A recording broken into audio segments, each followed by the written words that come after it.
Now to Tanzania, where authorities have imposed curfews and an internet blackout as post-election protests sweep the country.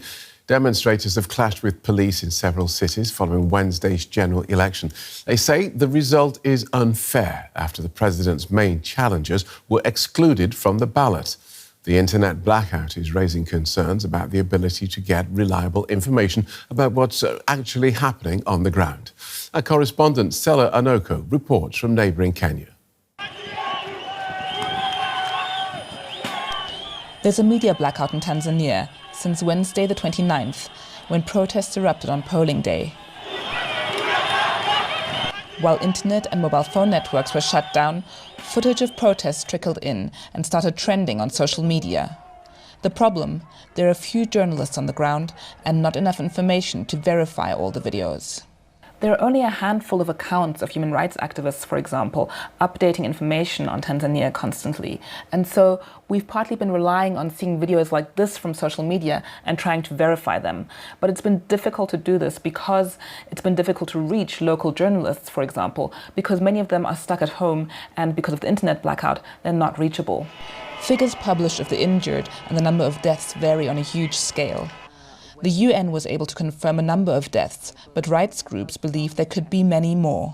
We are alarmed by the deaths and injuries that have occurred in the ongoing election-related protests in Tanzania. Credible reports we have received indicate that at least 10 people were killed in Dar es Salaam, Shinyanga, and Morogoro as the security forces used firearms and tear gas to disperse protesters. This human rights lawyer in Tanzania said he'd heard of several deaths and is working to confirm more cases. The government, he said, would probably not acknowledge these deaths. We are hiding his identity for his security. We think that it won't acknowledge. But however, the government must act in the interest of the people. So it is the people that will now come to check the government. Say, hey, come on, I lost my relative. I lost my friend. I lost a co-worker in the protests. Local broadcasters have not been able to report, and the government itself has simply issued a security warning, not acknowledging the scale of the protests. Tanzania has not seen protests on this scale before, and human rights groups are calling on the government to practice restraint. Well, Nicodemus Minde is a researcher with the Institute for Security Studies in Nairobi. Welcome to DW. Are the streets now calm? Not yet. The situation is still very grave, and of course, with the widespread internet shutdown and media, almost media shutdown as well, the situation is still grave, and with a lot of military and security presence in the streets. But there are also many pockets of violence and protests that are still ongoing across the country. So what does it tell us that so many people are still out on the streets, despite the presence of the military and despite these reports of hundreds of deaths? Well, the protesters have been demanding, they have been, the elections, they didn't want the elections to proceed as they were.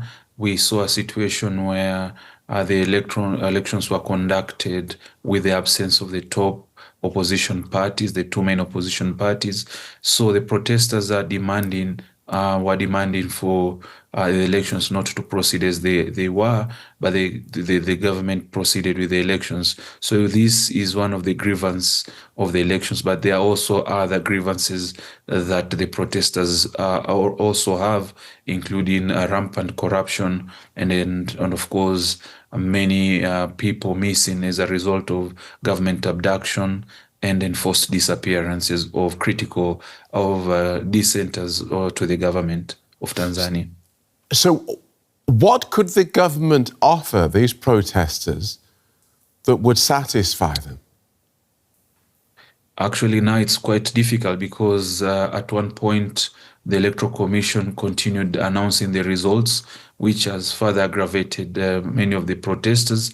But again, the country being without internet for 2 days now also further aggravates the situation. So the protesters are just were demanding for free and fair elections, which the elections were not.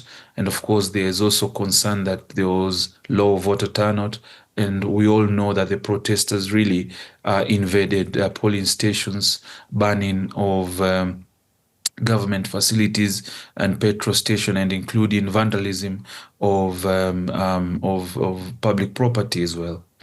And the government has described these as isolated incidents. Are they? Of course, there are many narratives you can get. You can go with the government narrative, which is an attempt to really downplay the situation.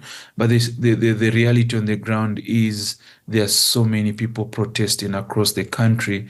And of course, this has come with a huge toll of people being killed across the country, with human rights organizations putting the numbers as high as 500 to 700. Of course, these are subject to verification, but again, you can see the weight in which the situation is currently on the ground.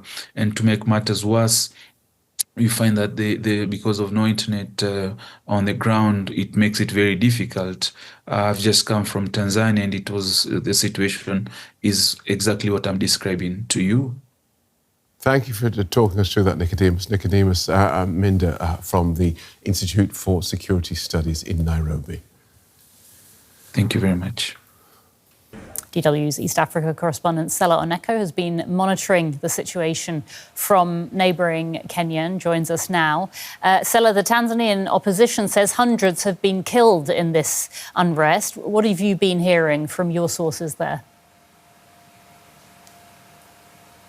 Yes, exactly. So the opposition is saying hundreds have been killed. Human rights groups are partly putting it at about 100 people. And the UN has said it has confirmed, from a credible source, it has confirmed 10 people have been killed by ammunition. So it's very difficult to know what exactly the numbers are.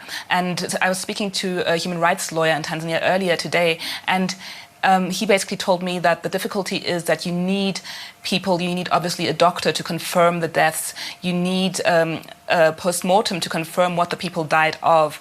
And that information is just very difficult to get at the moment because there is a total media and also partly internet and mobile service blackout.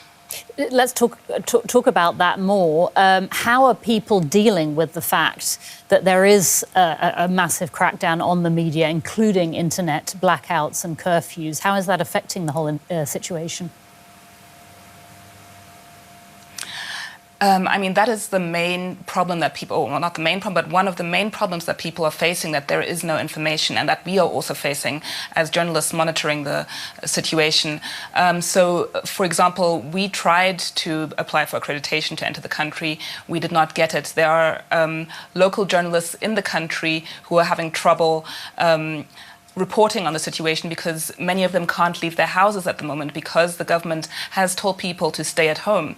The curfew is only overnight, but in Dar es Salaam, but most people are trying to stay at home and stay in safety, the ones who are not out protesting, because the situation in many towns and cities is just seems to be very difficult, and they are partly still able to, people in Tanzania are partly still able to talk to each other via phone networks, even if they can't call outside the country. And so they are partly in touch with relatives, with friends, and so on, who are giving them updates about what is happening in their areas. What are human rights groups saying about the government's response to these protests? What are human rights groups' assessments of the situation? Well, specifically here in Kenya, human rights groups have been very vocal, and they have also, I think, been trying to get in touch with people, with human rights people on the ground in Tanzania, to document the number of casualties, the number of deaths. As you also said, the UN has called, the UN and Amnesty International have called on the government to use restraint and to allow people to protest peacefully. So that is what we're hearing from that side. Now, the government's saying things are going to be back to normal soon. What does normal mean? And is it really likely that things are going to be calming down, Sella? Well, the government at the moment is not really responding to and basically not allowing any information out about the protests. So they're basically trying to, as far as we can see, they're basically trying to sweep things under the carpet. They basically said there are a few skirmishes, and they said the people who are out protesting are criminals. So we're not sure if they can actually get the situation under control so quickly, especially when in a couple of days when people kind of get more information and maybe start hearing about relatives, about friends, about other people affected by the protests and by also the government crackdown. DW Sella Oneka in Nairobi. Thank you so much, Sella.